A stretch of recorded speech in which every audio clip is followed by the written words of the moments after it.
सोचे, दुनिया के सबसे बड़े सैन्य साम्राज्य के सामने खड़ा होना। एक ऐसा साम्राज्य जिसके बारे में कहा जाता था कि उसका सूरज कभी नहीं डूबता।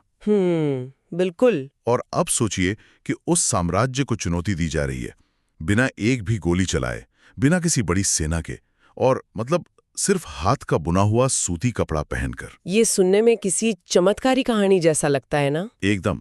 लेकिन आज के इस विस्तृत विश्लेषण में हम जिस शख्सियत के इर्द गिर्द अपनी चर्चा बुनने वाले हैं, उन्होंने ठीक ऐसा ही किया था। लंदन से पढ़े एक साधारण से वकील ने ब्रिटिश राज की जड़ें हिला दी। सही बात है।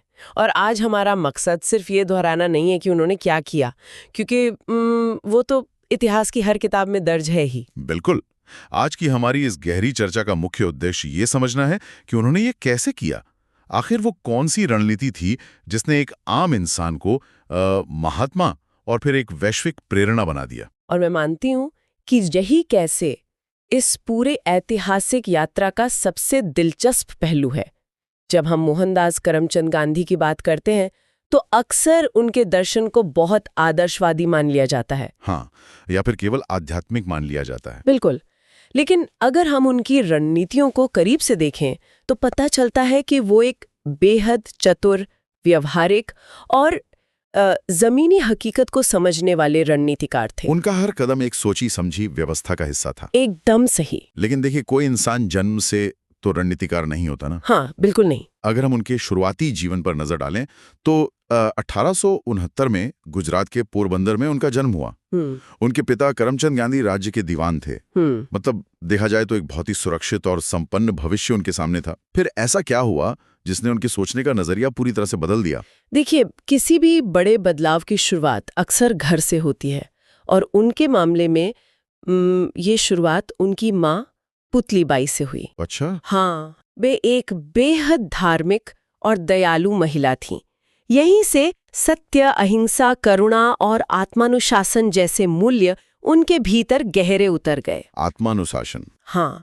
अब यहाँ आत्मानुशासन या सेल्फ डिसिप्लिन का मतलब सिर्फ सुबह जल्दी उठना या नियम मानना नहीं था।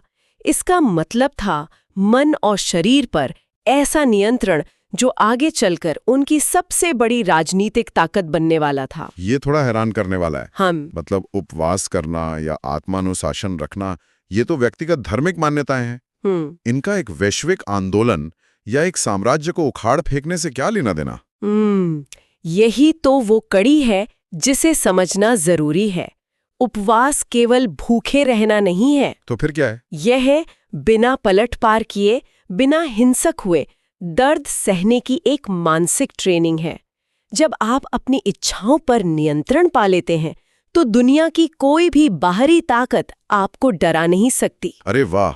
यही मानसिक मजबूती आगे चलकर सत्याग्रह की नींव बनी। यानी जो बीज पोरबंदर में बोया गया वो एक हथियार के रूप में विकसित हो रहा था। बिल्कुल। और फिर 1888 में वे कानून की पढ़ाई के लिए लंदन जाते हैं। वहां से वकालत की डिग्री लेकर लौटते हैं और एक सुरक्षित करियर बनाने के लिए 1893 में दक्षिण अफ्रीका चले जाते हैं। सही कहा। लेकिन दक्षिण अफ्रीका में उनके साथ जो नस्ली भेदभाव हुआ, मुझे हमेशा ये सवाल परेशान करता है कि आमतौर पर जब किसी के साथ अचानक कोई गहरा अन्याय होता है तो पहली प्रतिक्रिया क्या होती है? गुस्सा आता है। बिल्कुल, इंसान को गुस्सा आता है। या तो वो सामने वाले से लड़ पड़ता है, मारपीट पर उतर आता है, या फिर डरकर वापस अपने घर लौट आता है। उन्होंने इस गुस्से का क्या किया? मैं समझती हूँ कि ये बहुत ही मनोवैज्ञानिक मोड़ था उनके जीवन का। जब उन्हें ट्रेन से बाहर फेंका गया तो वो केवल एक व्यक्ति का अपमान नहीं था। उन्होंने उस रात कड़ाके की ठंड में स्टेशन पर बैठकर जो सोचा, उसने इतिहास बदल दिया। उन्होंने अपने गुस्से को विनाशकारी नहीं होने दिया। मतलब उन्होंने गुस्से को दबाया नहीं? बिल्कुल नहीं। उन्होंने उसे एक दिशा दी। उन्होंने उस व्यक्तिगत अपमान को एक पूरे समाज के खिलाफ हो रहे अन्याय के प्रतीक के रूप में देखा। माँ से मिली करुणा और सत्य की सीख ने उस गुस्से को एक रचनात्मक दिशा दी। अच्छा। उन्होंने तय किया कि वो इस अन्याय के खिलाफ लड़ेंगे, लेकिन उनके अपने तरीके से। तो दक्षिण अफ्रीका एक तरह से उनकी प्रयोगशाला बन गया जहां उन्होंने अपनी इन तकनीकों को परखा। एकदम सटीक बात कही आपने। और जब 1915 में वे भारत लौटे तो उनके पास अन्याय से लड़ने का ये नया सत्याग्रह मॉडल तैयार था। लेकिन यहाँ मुझे एक बात समझ नहीं आती। क्या? अगर मैं उनकी जगह होता, मेरे पास एक सफल मॉडल होता और मुझे पूरे भारत को आजाद कराना होता, तो मैं लौटते ही सीधा दिल्ली का रुख करता। हाँ, एक स्वाभाविक सोच यही होगी। बिल्कुल। मैं वायसराय के खिलाफ एक बड़ा मोर्चा खोल देता और पूरे देश से सड़क पर उतरने की अपील करता, लेकिन उन्होंने ऐसा बिल्कुल नहीं किया। और सोचिए, अगर वो ऐसा करते तो शायद वो आंदोलन कुछ ही हफ्तों में बिखर जाता। ऐसा क्यों? क्योंकि 1915 का भारत आज जैसा जुड़ा हुआ नहीं था। वो जातियों, धर्मों, भाषाओं और वर्गों में बुरी तरह बटा हुआ समाज था। एक आम भारतीय डरा हुआ था। ये तो है। इसलिए उन्हें एक बहुत ही मापीतुली शुरुआत करनी थी। अगर आज की आधुनिक भाषा में इसे समझना हो तो ये बिल्कुल किसी स्टार्टअप के पायलट प्रोजेक्ट जैसा लगता है। अरे वाह, ये बहुत ही दिलचस्प तुलना है ना? कोई भी समझदार कंपनी एक नया प्रोडक्ट सीधे पूरी दुनिया में लॉन्च नहीं करती। वे पहले एक छोटा शहर चुनते हैं, देखते हैं कि जमीनी स्तर पर क्या काम कर रहा है और क्या नहीं। क्या हम 1917 के चंपारण और 1918 के खेड़ा आंदोलन को उनके पायलट प्रोजेक्ट्स कह सकते हैं? ये एक बेहद सटीक उपमा है। चंपारण में उन्होंने बिल्कुल एक पायलट प्रोजेक्ट की तरह काम किया। वहां नील यानी इंडिगो की खेती करने वाले किसानों का ब्रिटिश बागान मालिकों द्वारा भारी शोषण हो रहा था। अब देखिए कि उन्होंने किया क्या। वो वहां जाकर सिर्फ नारे लगाकर धरने पर नहीं बैठ गए। उन्होंने एक वकील की तरह काम किया। अच्छा। हाँ, उन्होंने अपने सहयोगियों के साथ मिलकर करीब 8,000 किसानों के बयान दर्ज किए, एक एक दस्तावेज इकट्ठा किया। मतलब उन्होंने हवा में बातें नहीं की बल्कि सिस्टम को उसके ही कानूनी नियमों में फंसा दिया। एकदम सही। उन्होंने इतनी भारी मात्रा में पुख्ता सबूत और डेटा इकट्ठा कर लिया कि ब्रिटिश प्रशासन के पास बचाव का कोई रास्ता ही नहीं बचा। उन्हें झुकना पड़ा। क्या बात है। और फिर खेड़ा में जब फसल खराब होने के बावजूद किसानों से भारी कर वसूला जा रहा था, तब उन्होंने किसानों को कर न चुकाने के लिए संगठित किया। और इन छोटे पायलट प्रोजेक्ट्स की सफलता का असर ये हुआ कि एक आम डरे हुए और निहत्थे भारतीय किसान को पहली बार ये एहसास हुआ कि उसके पास नैतिक बल है। बिल्कुल। उसे लगा कि बिना हथियार उठाए, बिना हिंसा किए भी ब्रिटिश तोपों और बंदूकों का सामना किया जा सकता है। इसने जनता के दिल से ब्रिटिश हुकूमत का डर निकाल दिया। और मैं मानती हूँ कि यही उनकी सबसे बड़ी जीत थी। एक बार जब डर खत्म हो गया, लोगों का विश्वास बन गया, तब वो समय आया जब इस मॉडल को पूरे देश में एक बड़े स्तर पर लागू किया जा सकता था। तो अब जमीनी हकीकत तैयार थी और यहां से शुरुआत होती है जन आंदोलनों के उस दौर की जिसने पूरे देश को एक सूत्र में बांध दिया। हाँ, बड़े आंदोलनों का दौर। जैसे कि 1920 का असहयोग आंदोलन, यानी नॉन कोऑपरेशन मूवमेंट। लेकिन इस आंदोलन के काम करने का तरीका क्या था? मेरा मतलब है, अगर एक छात्र स्कूल जाना बंद कर दे या एक वकील अदालत में जाना छोड़ दे, तो इससे इतना बड़ा साम्राज्य कैसे ढहने लगेगा? इसे समझने के लिए हमें उस समय के ब्रिटिश शासन के ढांचे को देखना होगा। भारत में मुट्ठी भर अंग्रेज अधिकारी थे, शायद 1 लाख के करीब। हाँ, बस उतने ही। और वो करोड़ों भारतीयों पर राज कर रहे थे। कैसे? सोचने वाली बात है। क्योंकि भारतीय ही उनके क्लर्क थे, भारतीय ही उनके सिपाही थे और भारतीय ही उनके स्कूलों और अदालतों को चला रहे थे। ब्रिटिश साम्राज्य का पूरा प्रशासनिक ढांचा दरअसल भारतीयों के सहयोग पर टिका था। मतलब अंग्रेजों का सिस्टम हमारे ही लोगों के कंधों पर खड़ा था। कंधे हटा लो और पूरी इमारत धड़ाम से गिर जाएगी। एकदम सही समझा आपने। असहयोग आंदोलन इसी प्रशासनिक और आर्थिक रीढ़ पर एक सीधा प्रहार था। अच्छा। जब लोगों ने ब्रिटिश वस्तुओं का बहिष्कार किया, विदेशी कपड़ों की होली जलाई और अदालतों का बहिष्कार किया, तो ब्रिटिश मशीनरी पंगु होने लगी। ये उनके मुनाफे और उनके नियंत्रण दोनों पर एक साथ वार था। ये रणनीति वाकई बहुत गहरी थी। लेकिन इन सब जन आंदोलनों में जो घटना मुझे सबसे ज्यादा हैरान करती है, वो है 1930 का नमक मार्च। हाँ, जिसे हम दांडी मार्च भी कहते हैं। बिल्कुल। सोचिए, 240 मील की पैदल यात्रा, सिर्फ इसलिए कि समुद्र के किनारे जाकर मुट्ठी भर नमक बनाया जा सके। अगर हम इसे आज के नजरिए से देखें, एक वायरल कैंपेन की तरह। हाँ, बिना इंटरनेट और बिना सोशल मीडिया के दौर में ये इतिहास के सबसे बड़े वायरल कैंपेन जैसा था। लेकिन एक सवाल उठता है। क्या सवाल? उस समय जमीन के मुद्दे थे, हथियारों के कानून थे और भी कई बड़े अन्याय थे। उन्होंने एक जन आंदोलन के लिए सिर्फ नमक को ही क्यों चुना? नमक को चुनना उनकी राजनीतिक दूरदर्शिता का सबसे बड़ा उदाहरण है। देखिए, अगर आप जमीन के मुद्दे पर लड़ते तो शायद सिर्फ किसान जुड़ते। सही बात है। अगर आप मजदूरों के मुद्दे पर लड़ते तो शायद कारखानों में काम करने वाले जुड़ते।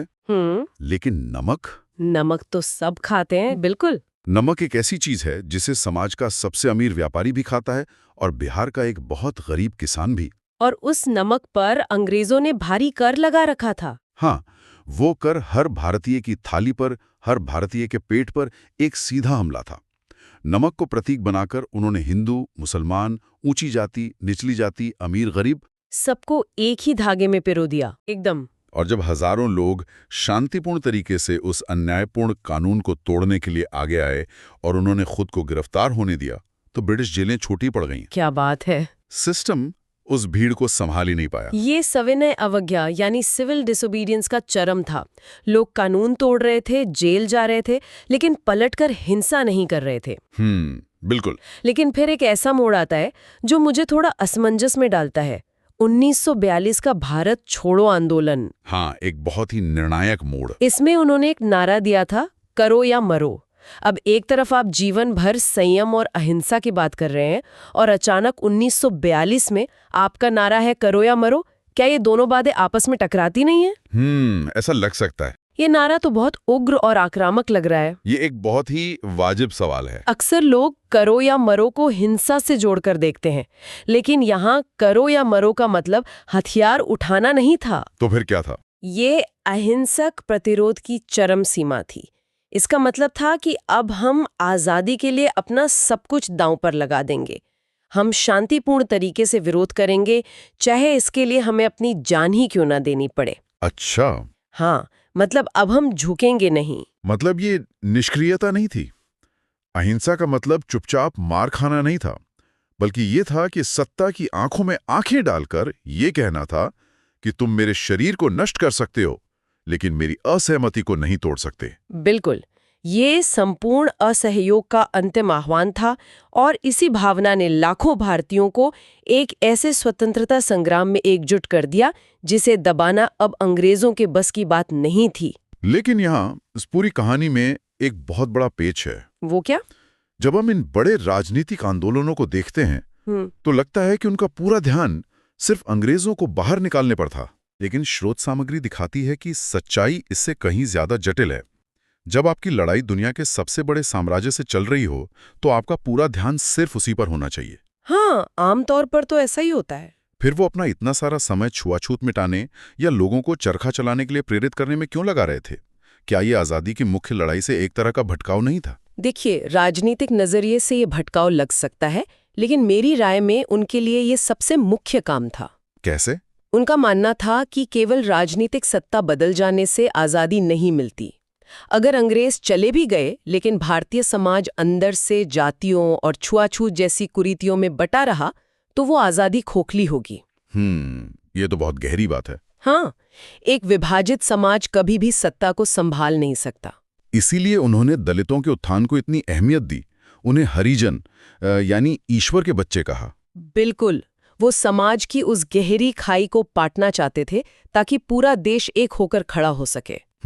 और छुआछूत का विरोध करना अंग्रेजों से लड़ने से भी ज्यादा मुश्किल काम था। ऐसा क्यों? क्योंकि अंग्रेजों से लड़ते वक्त तो पूरा देश आपके साथ था, लेकिन छुआछूत के खिलाफ लड़ते वक्त वे अपने ही समाज की सदियों पुरानी रूढ़िवादी सोच से टकरा रहे थे। ये बात तो है, अपनों से लड़ना ज्यादा मुश्किल होता है। बिल्कुल। और सामाजिक सुधार के इसी ढांचे में खादी का भी एक बहुत बड़ा रोल है।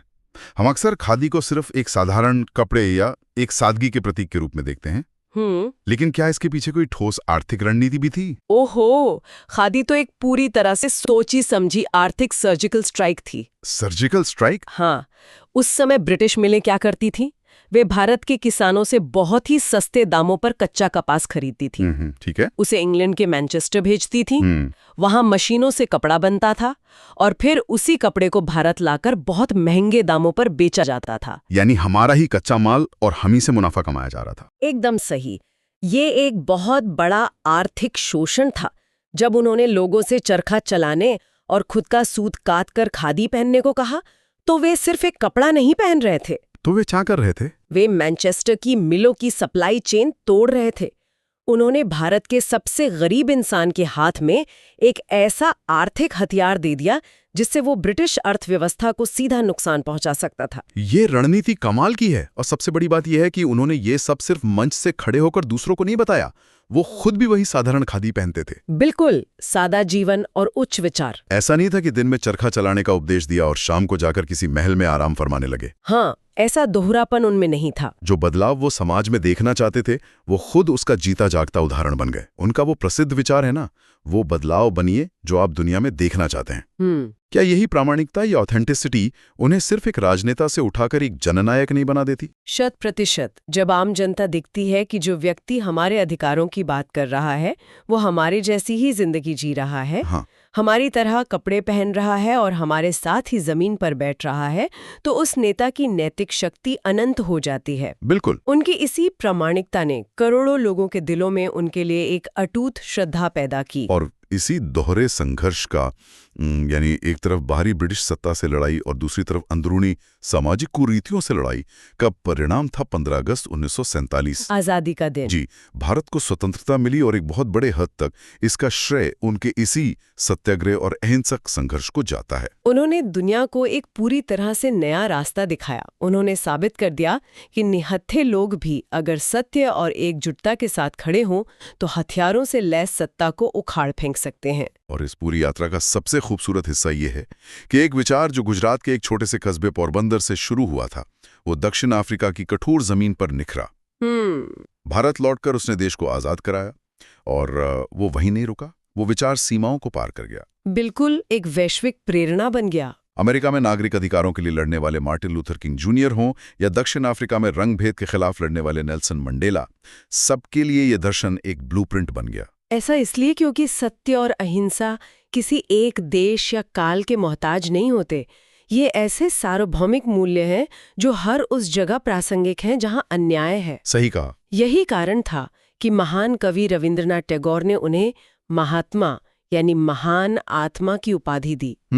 महात्मा। ये उपाधि उनकी राजनीतिक चतुराई के लिए नहीं थी, बल्कि उनकी उस आत्मा के लिए थी जो पूरे मानव समाज के दर्द को गहराई से महसूस करती थी। भारत में उन्हें राष्ट्रपिता के रूप में जो सम्मान मिला, वो भी इसीलिए है क्योंकि उन्होंने एक बिखरे हुए समाज की उंगली पकड़कर उसे एक नए स्वतंत्र राष्ट्र के रूप में खड़ा करना सिखाया। बिल्कुल। अगर हम आज की इस पूरी चर्चा को समेटना चाहें तो यह स्पष्ट हो जाता है कि महात्मा गांधी एक ऐसे नेता थे जिन्होंने अपना पूरा जीवन भारत और उसके लोगों बल्कि पूरी मानवता की सेवा में झोंक दिया। मैं पूरी तरह सहमत हूँ। उनका जीवन हमें सिखाता है कि सत्य, प्रेम और शांति में कितनी ताकत होती है। जब तक इस दुनिया में कहीं भी अन्याय या शोषण बाकी है, तब तक सत्याग्रह का वो तरीका हमेशा प्रासंगिक रहेगा। बिल्कुल। और इस विस्तृत विश्लेषण को खत्म करने से पहले मैं एक बहुत ही शक्तिशाली विचार की तरफ लौटना चाहता हूं, जो स्रोत सामग्री के बिल्कुल अंत में दिया गया है। कौन सा विचार? जब उनसे उनके संदेश के बारे में पूछा गया था तो उनका एक बहुत ही छोटा लेकिन गहरा जवाब था, मेरा जीवन ही मेरा संदेश है। कोई बड़े बड़े ग्रंथ नहीं, कोई उलझे हुए सिद्धांत नहीं। उन्होंने बस अपना पूरा जीवन एक खुली किताब की तरह दुनिया के सामने रख दिया। जो जिया वही उनका संदेश बन गया। ये अपने आप में एक बहुत बड़ी बात है। उन्होंने तो अपना जीवन एक संदेश बना दिया। लेकिन चर्चा के इस मोड़ पर यह हमें एक बहुत ही गहरे और व्यक्तिगत सवाल के साथ छोड़ जाता है। कैसा सवाल? हम सब अपनी जिंदगी अपनी अपनी तरह से जी रहे हैं, लेकिन अगर कल को दुनिया को हमारे जीवन से कोई संदेश पढ़ना हो, अगर हमारा जीवन ही हमारा संदेश बन जाए तो वो संदेश क्या होगा? ये तो वाकई सोचने वाली बात है। क्या हम उस संदेश को पढ़कर खुद पर गर्व महसूस करेंगे या उसमें कुछ बदलने की जरूरत होगी? ये एक ऐसा सवाल है जो सिर्फ इतिहास का पन्ना नहीं है, बल्कि आज के लिए भी उतना ही प्रासंगिक है। इसी विचार के साथ हम आज की अपनी ये गहरी चर्चा यहीं समाप्त करते हैं। सोचिएगा जरूर।